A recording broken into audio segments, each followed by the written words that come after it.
తాకట్లో ఉన్న మీ బంగారాన్ని విడిపించి ఆ రోజు ఆన్లైన్ రేటుకి కొంటాం. Sharma gold company. నమస్కారం గురుగారు. ఓం శ్రీ మహాగణాధిపతయే నమః. శ్యామల నవరాత్రులు మ్మ్. 30వ తారీఖు నుంచి అండి. మ్మ్. ముందు సందేహం ఏంటంటే ఈ నవరాత్రులు అందరూ ఆచరించవచ్చా, ఎవరెవరు చాలా అసలు మంచి పూజ ప్రశ్న. చేసుకోవాలి అంటే అన్ని చేసేయటం అనేది కూడా ఇది పద్ధతి కాదు కాదు. అనేది చాలా మంది ఇలాంటి పెద్దవాళ్ళు చెప్తుంటే నేను విన్నానండి. అదే అడగాలనుకున్నా, అసలు ఎవరు ఆచరించవచ్చు, ఎవరు చేయకూడదు, ఒకవేళ చేయకూడదు అని అంటే ఎందుకు కూడా వివరించండి. తప్పకుండా అమ్మా, అమ్మవారి విశిష్టత కూడా. తప్పకుండా. మ్మ్. మూలాధారే మహిమ్ని హుతవహనజనీ మూలమంత్రీ త్రినేత్రీ హారాకేయూరవల్లీ అఖిల సుఖకరీ అంబికాయా శివాజా వేదే వేదాంతరూపీ వికటఘనతటీ వీరతంత్రీ భవానీ సౌరీ సంసారయోని సకల గుణమయీ తేభ్యశ్రీ ఐం నమస్తే. శ్యామలా నవరాత్రులు. మ్మ్. ఇప్పుడు నేను మీరు అడిగిన ఈ విషయాల గురించి చెబితే చాలా మందికి నా మీద ఇక్కడి వరకు కోపం వస్తుందమ్మా. ఎందుకంటే ఎందువల్లనంటే ఆ, అంతర్ముఖ సమారాధ్య బహిర్ముఖ సుదుర్లభ. కొన్ని 10 మందికి తెలిసేలా చేయాలి, కొన్ని అంతర్గతంగా మాత్రమే చేసుకోవాలి. మ్మ్. అందులో మీరు మీ అమ్మమ్మ గారిని మీ నాయనమ్మ గారిని చూశారుగా. మ్మ్. అంటే ఆ వయస్సులో, అంటే మీకు 10 ఏళ్ళు 15 ఏళ్ళు ఆ సమయంలో మీరు ఎప్పుడైనా, నేను అడుగుతున్నానని కాదు, మ్మ్. శ్యామలా నవరాత్రులు కానీ వారాహి గుప్త నవరాత్రులు కానీ మీరు విన్నారు ఎప్పుడైనా? నిజం చెప్పాలంటే నాకు పోయిన సంవత్సరం కంటే ముందు వరకు కూడా వారాహి నవరాత్రులు ఇలా చేస్తారని కానీ శ్యామల నవరాత్రులు ఉంటాయని కానీ నాకు తెలియదు. తెలియదు గురుగారు. అదే చెప్తా. అంటే ఇక్కడ మన పూర్వీకుల్లో ఎప్పుడు మనం వినలా. మ్మ్. ఇప్పుడు మాత్రమే మనం ఈ సోషల్ మీడియా అనేటువంటివి బాగా పెరిగిపోయిన తర్వాత ఇటువంటి మనం బయటకు వచ్చినాయి, అప్పుడే వారాహి అమ్మవారి గురించి మనం తెలుసు. విన్నాం. మ్మ్. అవును. ఇంతకుముందు ఎప్పుడు కూడా మనకు తెలిసినంత దసరా నవరాత్రులు, అది మాత్రమే మనం అందరం కలిసి చేసుకోవాలమ్మా. నిజం. ఈ వారాహి నవరాత్రులు కావచ్చు, శ్యామలా నవరాత్రులు కావచ్చు, మా పోటీ వాళ్ళు అంటే పూర్ణ దీక్షాపరులు, మ్మ్. పీఠాధిపతులు, మ్మ్. లేదంటే కనుక వానప్రస్థం అంటే కుటుంబం అంతయు ఉన్నప్పటికీ కూడా సంసార జీవితానికి దూరంగా ఉంటారు. మ్మ్. వానప్రస్థం మ్మ్. ఒక రకమైన సన్యాసం చెప్పాలంటే. ఆ, ఇలా ఇదొకటైతే మనకు వివాహం అయిన తర్వాత గృహస్థాశ్రమం వస్తుంది. గృహస్థాశ్రమం. గృహస్థాశ్రమంలో కూడా కొన్ని నియమాలు ఉంటాయి. ఓ. ఆ నియమాలను అనుసరించే నలుగురికి మాత్రమే ఆహా. ఈ నవరాత్రులకు అర్హతమ్మ.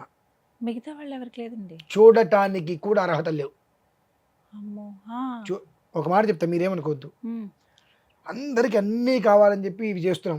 అన్ని రకాల దోషాలతో విధ్వంసాలు జరుగుతూనే ఉన్నాయిగా. చేయవలసింది ఎప్పుడైతే మనం చేయకుండా ఆపేస్తామో ప్రమాదం, చెయ్యరాంది ఎప్పుడైతే మనం చేస్తామో దాని ప్రమాదం కూడా మనం అంతే తీసుకోక తప్పదు. తప్పదు. కాబట్టి ఇవి అందరూ కూడా చేసేవి కావు. మ్మ్. పూర్వకాలంలో షట్కాలం, మ్మ్. ఉదయం నుంచి అర్ధరాత్రి వరకు 6 కాలాలు. 6 కాలాలు. 6 కాలాలలో కూడా ఇంట్లో వాళ్ళు కట్టెన వేసేసుకొని చేసేసుకుంటూ ఉంటారు. మ్మ్. నివేదన పెట్టే ముందు కట్టెన వేస్తారు కదమ్మా. అవునండి, వేస్తారు. అలానే మీకో నాకో వాళ్ళకో పూజ చేస్తున్నారు నవరాత్రులు, దసరా నవరాత్రులు. అప్పుడు మీ చేత మేము కూర్చోబెట్టి విడిగా చేస్తాం. కానీ ఈ గుప్త నవరాత్రులు కానీ ఇటువంటివి వచ్చినప్పుడు రహస్యకృతంగా శక్తిని ఉత్పన్నం చేసేదమ్మా. ఓ. ఉన్నటువంటి దాన్ని 1000 రెట్లు పెంచేటువంటిది. అది ఎంత పెరిగితే అంత సమిష్టిగా అందుతుంది. మ్మ్. అందాలి అని అంటే 100 మంది చేయడానికి వీలేదమ్మా. ఇక్కడ ఒక మనిషి కూర్చొని తలుపు వేసుకొని, మీకు ఇప్పుడు కాశీ వారాహిం వారు తెలుసు కదా, మ్మ్. అవునండి. అవన్నీ పొద్దునే మూసేస్తారు చూడకుండా. అసలు చూడడానికి కూడా ఉండదు కదండి. వెళ్ళలేరు. ఆ. కాదండి మేము చూపిస్తామని డబ్బులు వస్తాయి చూపిస్తే, మ్మ్. కానీ వాళ్ళు ఆ పని చేయట్లేదు. ఎందుకని? అసలు ఒక చాలా నియమం. స్ట్రిక్ట్ గా ఉంటారు. మ్మ్. ఆ నియమాన్ని అనుసరిస్తే దేశం బాగుంటుంది. ఆ నియమాన్ని ఉల్లంఘిస్తే మొత్తం. మ్మ్. ఇటువంటి వారాహి నవరాత్రులు, శ్యామలా నవరాత్రులు అనేటువంటిది అందరినీ కూర్చోబెట్టి చేయిస్తే మ్మ్. పుణ్యమేమో కానీ పాపం మాత్రం ఖచ్చితంగా లభ్యమవుతుందమ్మా. అమ్మో. మీరు ఎలా అయినా అనుకోండి, నన్ను ఎన్నైనా తిట్టుకోండి, దారిలో కనిపిస్తే మీ ఇష్టం వచ్చినట్టు మాట్లాడండి, ఓ. వద్దు అని చెప్తా. వద్దు, చేసుకోవద్దు. మరి ఏంటమ్మా ఇది దేనికి ఉపయోగిస్తుంది? మ్మ్. ప్రతి మనిషికి జీవితంలో వృద్ధి. మ్మ్. మరి మేమేం ఇది చేయాలి? కావాలి. రెండే ఆచరించాలి. ఒకటి, మ్మ్. ఎక్కడైనా ఈ శ్యామల అమ్మవారికి ఆరాధన జరుగుతుంది, నవరాత్రులు జరుగుతున్నప్పుడు ఏదన్నా ఒక ధన వస్తు రూపంలో సహకరించండి. మ్మ్. కర్త కారయితా చేవ ప్రేరకశ్చ అనుమోదక మ్మ్. సుకృతం దుష్కృతం చే చత్వారః సమభాగిన. నేను కర్త, నేను ఈ 9 రోజులు నవరాత్రులు చేద్దామనుకుంటున్నా అని మీ చెప్పా. మ్మ్. కారకులు, దాని ఏముందండి, మా ప్రయత్నాలు మేము చేస్తాము, ఆ. మీరు ముందుకు నడపండి. ఆ. ప్రేరకులు, సరేనండి అనుకుంటే సరిపోదు కదా, దానికి డబ్బు చేయాలి అని రూపంలోనూ చెప్పి. వస్తువు రూపంలోనూ కావాలి కదా, అది మనం సమకూరుద్దాం. ఉమ్, ఆమోదకులు ఉమ్, కరెక్ట్, ఇది మన గోత్ర పేరు మీద చేసేది కాదు కదా, దైవికంగా భగవంతుడికి అమ్మవారికి మాత్రమే ఆ శక్తిని ఉత్పన్నం చేయడానికి చేసేటువంటిది కాబట్టి మా గోత్రనామాలతో పని లేదు. అమ్మవారికి అక్కడ సంబంధించి. ఆ జరిగేటువంటి క్రతువుకి ఉమ్, ధనవస్తువు రూపంలో ఏదైనా ద్రవ్యం ఆ సేవ మాకు దొరికితే చాలు, ఓ, అందుకు మేము సిద్ధం ఉమ్, అని ఎవరైతే నలుగురు ముందుకు వస్తారో అందులో ఉండేటువంటి ఒక యోగం ఈ నలుగురికి ఆపాదిస్తుంది. ఆహా, అది సుకృతం. ఉమ్, దుష్కృతం అంటే ఏంటి? నవరాత్రులు చేస్తున్నా, ఉమ్, మీరండి మీ పేరు మీద చేసి పెడతా, హా, మీ గోత్రం మీరు మీద చేస్తారండి, నా గోత్రం మీరు మీద చేస్తారంటే మీరు కూడా రండి, హా, మీరు చేస్తున్నారా, మీ తర్వాత అక్కడ పూజ ఎలా ఉందని చెప్పండి, నేనే వస్తా, పూజ ఫలితం ఓ, బాగుందా, ఒప్పుకోలేదు. ఇక నేను రావచ్చా, ఈ నలుగురికి దుష్కృతమే. అమ్మో, ఉమ్, అంటే సుకృతానికి దుష్కృతానికి తేడా అమ్మా. ఉమ్, ఎవ్వరు ఏమీ అనుకోవద్దమ్మా, ఒక్క మాట చెప్తాను, సంబంధం లేదు కానీ ఈ చెప్పిన ఒక్క మాట అర్థం చేసుకోగలిగితే దీనికి దానికి సంబంధాన్ని అంటగట్టుకోవచ్చు చక్కగా. ఉమ్, ఒక మనిషికి వివాహం చేస్తారు కదమ్మా, ఉమ్. ఎంతమంది కలిసి చేస్తారు? అయ్యగారు ఒకళ్ళు ఉంటారు, ఉమ్, అంటే బంధువర్గంలో అందరూ అనేక ఉంటారు. మంది వచ్చి చాలా మంది వస్తారు. కలిసి వివాహం చేస్తారు. ఉమ్, దయచేసి ఎవ్వరు ఏమి అనుకో, నేను చండాలమైన మాట మాట్లాడట్లేదు, అర్థం కావడం కోసం ఈ పదం నేను మాట్లాడుతున్నా. అందరూ కలిసి వివాహం చేస్తారు, తండ్రి మాత్రం వాడు ఒక్కడేగా కావాల్సింది. ఉమ్, ఉమ్, అలానే ఇవన్నీ కూడా ఉమ్, అంటే ఏది ఎలా చేయాలి, ఉమ్, తల్లి నిజం తండ్రి నమ్మకం అంటారు చూసారా, ఉమ్, అలానే మనం ఏది చెయ్యాలి. ఉమ్, నిజమేంటి?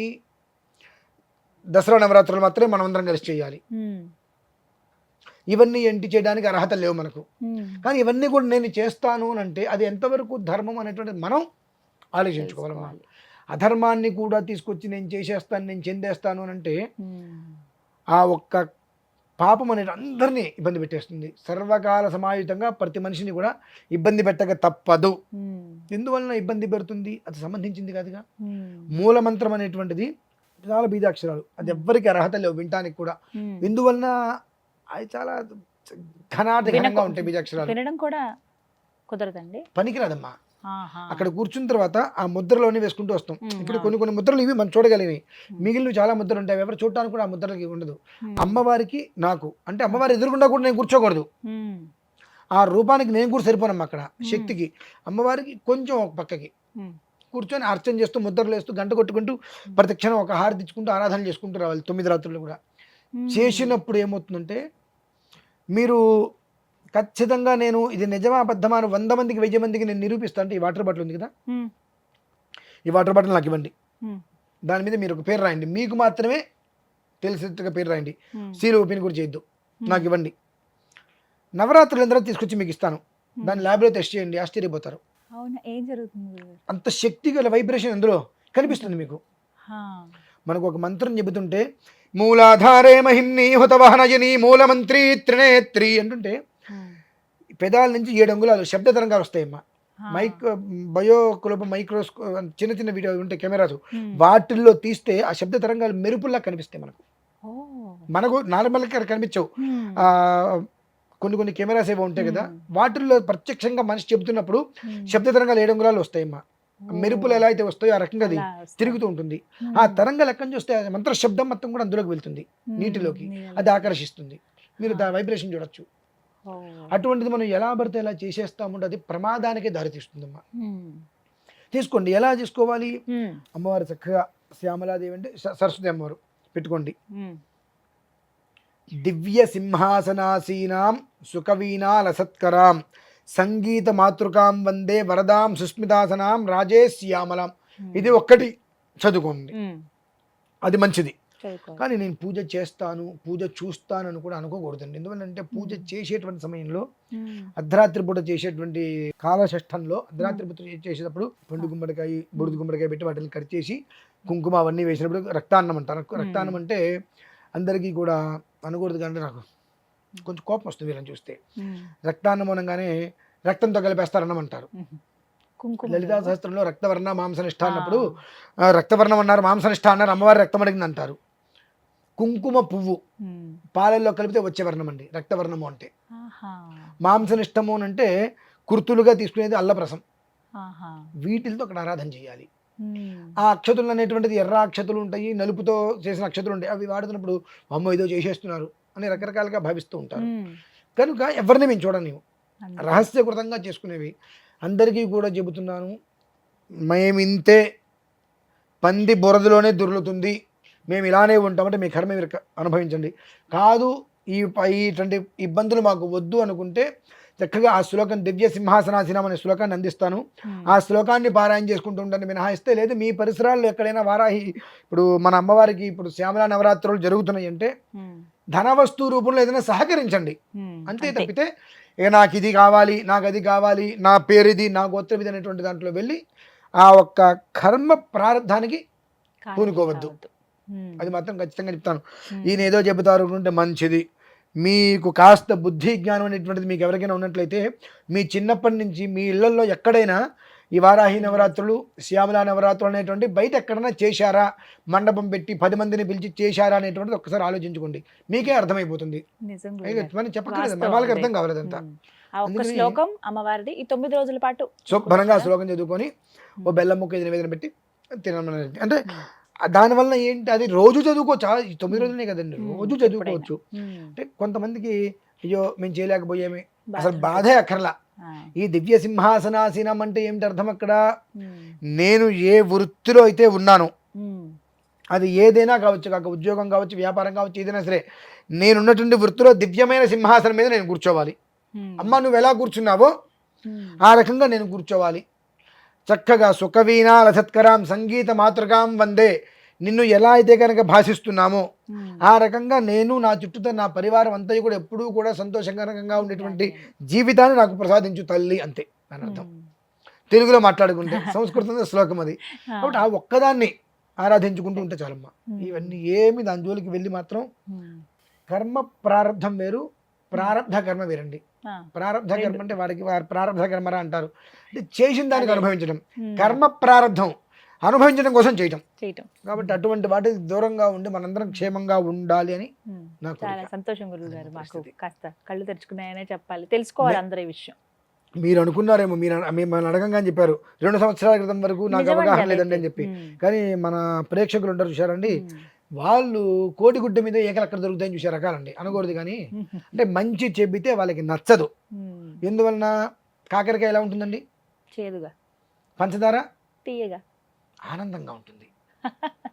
కాబట్టి ఈ ఎంతసేపటికి కూడా కుడితుట్లో ఎలుకలాగా ఆ ఒక్క అబద్ధాలు అప్రమాణాలు కరమైన ఆనంద జీవితంలోనే నడవడానికి సిద్ధంగా ఉంటుంది తప్ప కాస్త జాగ్రత్త పడి అర్థం చేసుకొని మంచి జీవితంలోకి వెళ్దామనేటువంటి ఆలోచన వస్తే మాలాంటి వాళ్ళు ఇక్కడికి వచ్చి ఇంత కంఠశోష చేయక్కర్లేదండి.